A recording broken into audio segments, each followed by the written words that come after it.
जय हिंद दोस्तों, एक बार फिर से आपका स्वागत है।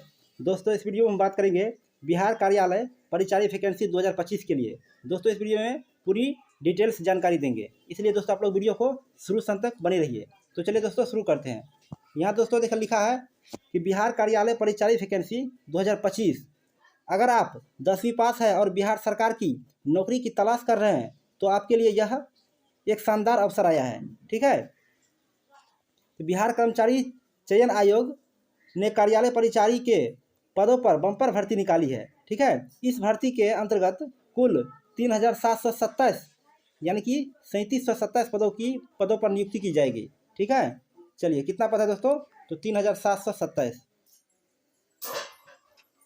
चलिए उसके बाद है कि बिहार कार्यालय परिचारी वैकेंसी 2025 सरकारी नौकरी चाहने वाले युवाओं के लिए यह बेहद सुनहरा मौका है, क्योंकि इसके लिए न्यूनतम योग्यता सिर्फ मैट्रिक यानी कि दोस्तों 10वीं पास रखी गई है। ठीक है, इस आर्टिकल में हम आपको पूरी जानकारी देंगे, जैसे कि आवेदन प्रक्रिया, फीस, योग्यता, आयु सीमा, वेतनमान और आवेदन करने के लिए लिंक। ठीक है, इसलिए दोस्तों आप लोग वीडियो को शुरू से अंत तक जरूर देखिए। चलिए अब लोग दोस्तों बात करेंगे हम लोग ओवरव्यू यानी कि जो ये वैकेंसी है उसके ओवरव्यू के बारे में। यहाँ देखिए इधर लिखा है डिटेल्स, इधर लिखा है इन्फॉर्मेशन। ठीक है, तो क्या लिखा है देखिए, पोस्ट का नाम। तो पोस्ट का नाम क्या है दोस्तों, तो बिहार कार्यालय परिचारी भर्ती। ठीक है, इस पोस्ट का नाम है। उसके बाद पोस्ट टाइप, तो किस टाइप का है, तो जॉब वैकेंसी। ठीक है, उसके बाद वैकेंसी पोस्ट नाम, इसका नाम क्या है, तो कार्यालय परिचारी। ठीक है, उसके बाद अप्लाई मोड। अप्लाई मोड देखिए दोस्तों यहाँ लिखा है ऑनलाइन, यानी कि दोस्तों ऑनलाइन ही आप अप्लाई कर सकते हैं। ठीक है, उसके बाद दोस्तों यहाँ पर ऑफिशियल वेबसाइट दिया हुआ है, इस पर जाकर आप लोग विजिट कर सकते हैं। ठीक है, चलिए इसके बाद बात करेंगे हम लोग दोस्तों पोस्ट के बारे में, पोस्ट डिटेल्स के बारे में। यहाँ देखिए क्या लिखा है कि बिहार कार्यालय परिचारी भर्ती 2025 के अंतर्गत राज्य सरकार द्वारा विभिन्न विभागों, कार्यालयों एवं संस्थानों के कार्यालय परिचारी के पदों पर भर्ती की जाएगी। ठीक है, यहाँ लिखा है पोस्ट नेम, इधर लिखा है टोटल पोस्ट। तो पोस्ट का नाम क्या है दोस्तों, कि कार्यालय परिचारी। ठीक है, और कितना पोस्ट है, तो 3727। ठीक है, यानी कि 3727 पोस्ट है टोटल।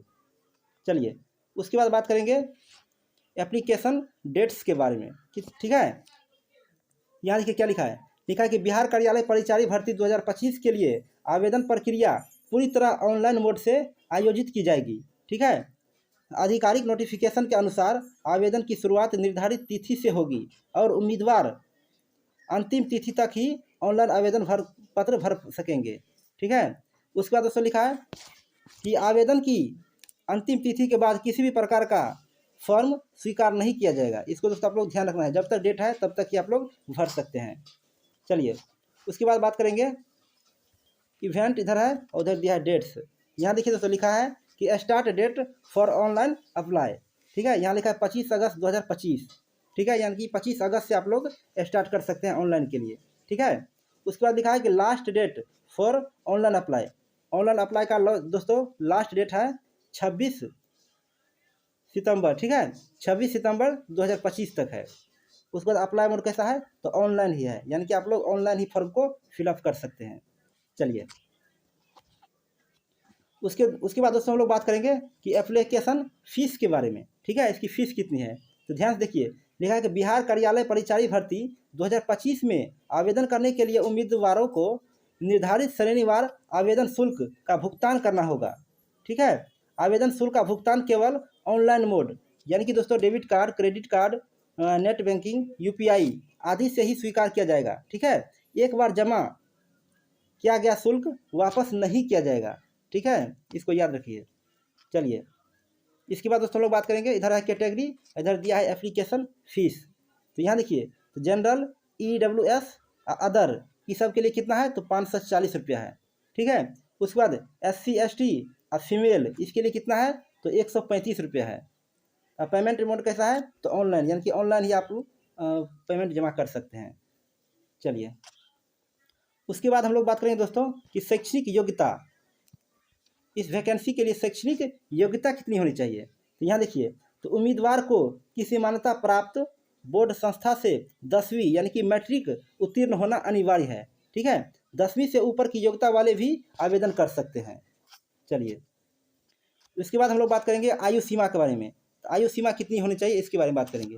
तो इस भर्ती के लिए आयु सीमा भी तय की गई है, ठीक है। तो आयु की गणना 1 अगस्त 2025 से की जाएगी, इसको याद रखिए। चलिए, क्या क्या ध्यान से देखिए। तो न्यूनतम आयु सीमा 18 वर्ष है। कितना है? 18 वर्ष सभी वर्ग के लिए, चाहे कि किसी भी कैटेगरी है उसको न्यूनतम आयु कम से कम 18 साल होनी ही चाहिए, ठीक है।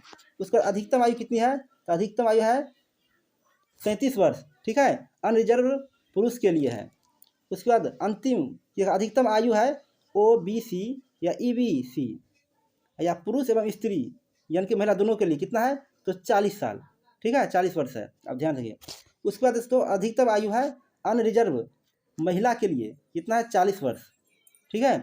उसके बाद अधिकतम आयु SC ST पुरुष एवं महिला के दोनों के लिए कितना है? तो 42 साल है, ठीक है। चलिए, उसके बाद हम लोग बात करेंगे कि वेतनमान। इस वैकेंसी में दोस्तों वेतन कितना मिलेगा इसको देखिए। तो लिखा है कि चयनित उम्मीदवारों को लेवल 1 यानी कि 7th पे कमीशन के तहत वेतनमान मिलेगा, ठीक है। वेतन लगभग 18,000 से 56,900 प्रति माह प्लस भत्ते। ध्यान दीजिए दोस्तों, 18,000 से लेकर के 56,900 तक मिलेगा, ठीक है। उसके बाद प्लस में भत्ता। चलिए, उसके बाद हम लोग समझेंगे कि चयन प्रक्रिया, ठीक है। चयन प्रक्रिया क्या होगी, ध्यान से देखिए। तो इस भर्ती के लिए उम्मीदवारों का चयन निम्नलिखित चरणों से किया जाएगा। क्या क्या? ध्यान से देखिए। लिखा है कि लिखित परीक्षा यदि आयोजित हुई या मेरिट लिस्ट 10वीं अंक के अनुसार, अगर परीक्षा दोस्तों होगी तो लिखित परीक्षा के अनुसार होगी या नहीं तो मेरिट लिस्ट, ठीक है, 10वीं का जो आपका मार्कशीट है उसके अनुसार होगा। उसके बाद देखिए दस्तावेज सत्यापन होगा, ठीक है। अंतिम नियुक्त पत्र, ये इस सब के माध्यम से दोस्तों आपका चयन होगा। चलिए, उसके बाद हम लोग बात करेंगे दोस्तों कि जरूरी दस्तावेज, ठीक है। इस वैकेंसी के लिए क्या क्या जरूरी है दस्तावेज उसके, ठीक है, डॉक्यूमेंट के बारे में। तो यहाँ देखिए लिखा है कि मोबाइल नंबर और ईमेल आईडी। तो आपके पास दोस्तों मोबाइल नंबर और ईमेल आईडी होनी ही चाहिए, ठीक है। उसके बाद पासपोर्ट साइज फोटो और सिग्नेचर ये लगेगा, ठीक है। उसके बाद 10वीं मार्कशीट और प्रमाण पत्र, ठीक है, आधार कार्ड पहचान पत्र। उसके बाद जाति प्रमाण पत्र यदि लागू हो, अगर लागू हो तब लगेगा, नहीं तो नहीं लगेगा। उसके बाद है दोस्तों निवास प्रमाण पत्र। ये सब सारा डॉक्यूमेंट दोस्तों आपके पास होनी ही चाहिए, ठीक है। अगर नहीं है तो आप लोग बनवा लीजिए। चलिए, उसके बाद दोस्तों हम लोग बात करेंगे कि ऑनलाइन आवेदन ऐसे करें। ऑनलाइन आवेदन कैसे करेंगे, ध्यान से देखिए आप क्या लिखा है। अगर आप इस भर्ती के लिए आवेदन करना चाहते हैं तो नीचे दिए गए स्टेप्स को ध्यान से फॉलो करें। इसको दोस्तों फॉलो करके आप लोग ध्यान से देख सकते हैं। चलिए दोस्तों, वीडियो लंबा हो जाएगी इसलिए हम क्या करते हैं, आप लोग इसको ध्यान से पढ़ लीजिए और आप लोग समझ लीजिए। तो चलिए दोस्तों, आज के लिए इतना ही। दोस्तों को वीडियो अच्छा लगा हो तो प्लीज़ लाइक कर दीजिए और चैनल को सब्सक्राइब कर लीजिए। जय हिंद दोस्तों।